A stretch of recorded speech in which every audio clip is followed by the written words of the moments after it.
పాతాళంలో దాక్కున్న వదలం అవసరమైతే భారత్ కాలభైరవుడిలా మారుతాం. పహల్గాం దాడికి ప్రతీకారం తీర్చుకున్న మోడీ ఆపరేషన్ సింధూర్ విజయవంతం వెల్లడి. మూడో అతిపెద్ద ఆర్థిక శక్తిగా ఎదుగుతున్న భారత్ డొనాల్డ్ ట్రంప్ విమర్శలపై పరోక్ష స్పందన. సొంత నియోజకవర్గంలో పలు అభివృద్ధి పనులు. 20వ విడత కిసాన్ సమ్మాన్ నిధి విడుదల. రైతుల ఖాతాల్లోకి 20,000 కోట్లు బదిలీ. పలు అభివృద్ధి పనుల ప్రారంభంలో ప్రధాని మోడీ. ప్రపంచ ఆర్థిక వ్యవస్థలో భారత్ దూసుకుపోతుందని, త్వరలో మూడో అతిపెద్ద ఆర్థిక శక్తిగా రూపాంతరం చెందుతుందని ప్రధాని నరేంద్ర మోడీ పునరుద్ఘాటించారు. అమెరికా మాజీ అధ్యక్షుడు డొనాల్డ్ ట్రంప్ భారత ఆర్థిక వ్యవస్థను డెడ్ ఎకానమీగా అభివర్ణించిన వ్యాఖ్యల నేపథ్యంలో మోడీ వ్యాఖ్యలు కీలకంగా మారాయి. వారణాసిలో 51వ సందర్శన సందర్భంగా 2,180 కోట్ల రూపాయల విలువైన 52 అభివృద్ధి ప్రాజెక్టులకు శంకుస్థాపన చేసి కొన్నింటిని ప్రారంభించారు. వీటిలో వారణాసి భదోహి రోడ్డు, చితౌని గాల్ టంకేశ్వర్ రోడ్డు విస్తరణ మరియు హర్దత్పూర్ వద్ద రైల్వే ఓవర్ బ్రిడ్జ్ నిర్మాణం వంటివి ఉన్నాయి. అదనంగా ఆయన పీఎం కిసాన్ పథకం కింద 20,500 కోట్ల రూపాయలను రైతులకు బదిలీ చేశారు. ఆరోగ్యం, విద్య, పర్యాటకం, మౌలిక సదుపాయ, గ్రామీణాభివృద్ధి రంగాల్లో కొత్త పథకాలను ప్రారంభించారు. అనంతరం ఏర్పాటు చేసిన భారీ సభలో ప్రధాని మోడీ మాట్లాడుతూ ప్రపంచంలో రాజకీయ ఆర్థికంగా విస్తృత మార్పుల నేపథ్యంలో దేశీయ ఉత్పత్తులపై ఆధారపడే స్వావలంబన ఉద్యమానికి దేశ ప్రజలంతా మద్దతు ఇవ్వాలన్నారు. ప్రతి భారతీయుడు స్వదేశీను ఆదరించాలి. విదేశీ దురాశాల నేపథ్యంలో దేశ భవిష్యత్తును మన చేతుల్లోనే నిర్మించుకోవాలి అని మోడీ పిలుపునిచ్చారు. ఇది దేశ సేవకు ఒక నిజమైన నివాళిగా ఉంటుందని, మహాత్మా గాంధీకి సమర్పణగా ఉంటుందని పేర్కొన్నారు. ప్రపంచం అస్థిరత వాతావరణంలో ఉన్నప్పుడు మనం కూడా స్వదేశీ వస్తువులను మాత్రమే విక్రయించాలి. ప్రతి క్షణం మన స్వదేశీ వస్తువులను మాత్రమే కొనుగోలు చేయాలి అని ఆయన అన్నారు. భారతదేశం ప్రపంచంలో మూడో అతిపెద్ద ఆర్థిక వ్యవస్థగా ఎదగడానికి సిద్ధంగా ఉందని, అందుకే దేశం తన ఆర్థిక ప్రయోజనాల పట్ల అప్రమత్తంగా ఉండాలని మోడీ అన్నారు. మా రైతులు, చిన్న తరహా పరిశ్రమలు, యువతకు ఉపాధి, వారి సంక్షేమం మా అత్యంత ప్రాధాన్యత. ప్రభుత్వం ఈ దిశలో అన్ని ప్రయత్నాలు చేస్తోంది అని స్పష్టం చేశారు. సో ట్రంప్ విమర్శలపై కూడా నిన్న పరోక్షంగా స్పందించడం జరిగింది. ఏదైతే సుంకాలు ఉన్నాయో భారత్ పైన విధిస్తున్న 25% సుంకాలు, దాని మీద పరోక్షంగా వ్యాఖ్యలు చేయడం జరిగింది. ట్రంప్ చేసిన వ్యాఖ్యలపై నేరుగా స్పందించకపోయినా ఆర్థికంగా భారత్ను కించపరిచే కుట్రల్ని తిప్పికొట్టేలా ప్రధాని స్వదేశీ ఉద్యమాన్ని ఉద్ఘాటించడం విశేషం. ప్రపంచం తమ సొంత ప్రయోజనాలకే పనిచేస్తోంది, మనము అంతే దిశగా ఆలోచించాలి.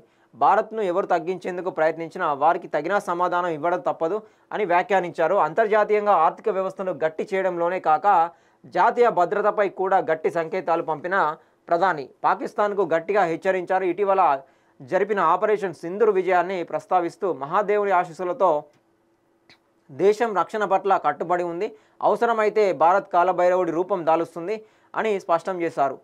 ఆపరేషన్ విజయాన్ని ప్రతిపక్షాలు జీర్ణించుకోలేకపోతున్నాయని ఆయన మండిపడ్డారు. భారత సైన్యం చూపిన ధైర్య సాహసాలకు ప్రశ్నలు వేయడం అమరవీరుల పట్ల అవమానకరమని విమర్శించారు. బ్రహ్మోస్ వంటి మేడ్ ఇన్ ఇండియా ఆయుధాలు దేశానికి రక్షణ కవచంగా నిలుస్తున్నాయని తెలిపారు. ఇక ట్రంప్ ఏదైతే సుంకాల మీద, భారత్ ట్యాక్స్ల మీద అయితే పెంచడం జరిగిందో అటు అన్ని దేశాలకు కూడా పెంచడం జరిగింది, పాకిస్తాన్కి మాత్రము తగ్గించడం జరిగింది. దానికి సంబంధించి నిన్న డైరెక్ట్గా విమర్శలు చేయకుండా కూడా ఆ టాపిక్ తీసి ఇండైరెక్ట్గా మన వస్తువులనే వాడాలి, మన వస్తువులు మనం వాడుకుంటే మన దేశ ఆర్థిక వ్యవస్థ ఎక్కువ పెరుగుతుందని చెప్పేసి ప్రస్తావించడం జరిగింది. అట్లా ట్రంప్కి ఇండైరెక్ట్గా వార్నింగ్ ఇచ్చినట్టుగా కూడా తెలుస్తూ ఉన్నది.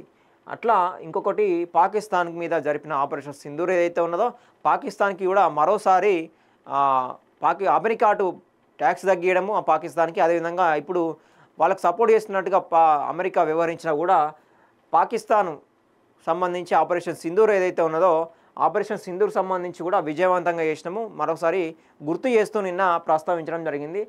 దేశ భద్రత పట్ల కూడా కఠినంగా వ్యవహరిస్తాము, అదేవిధంగా జవాన్లు ఎవరైతే ఉన్నారో వాళ్ళని తక్కువ చేసి చూస్తే మాత్రం వాళ్ళ మీద కూడా కఠినంగా శిక్ష తీసుకుంటామని చెప్పేసి కూడా చెప్పడం జరిగింది. అదేవిధంగా బ్రహ్మోస్ గురించి కూడా ప్రస్తావించడం జరిగింది.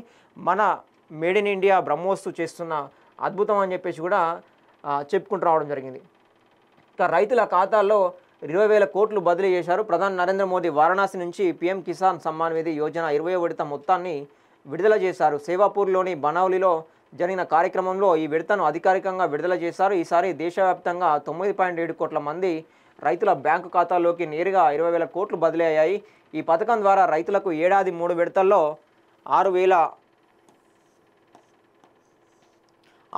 ఆర్థిక సాయం అందుతుంది. అంటే ఒక్కో విడతలో 2,000 చొప్పున నేరుగా వారి బ్యాంక్ ఖాతాలోకి జమ అవుతాయి. అంతకుముందు జూన్ 18 2024 ప్రధానమంత్రి మోడీ నుంచి 9.26 కోట్ల మంది రైతుల ఖాతాలకు సమ్మాన్ నిధిని రిలీజ్ చేశారు.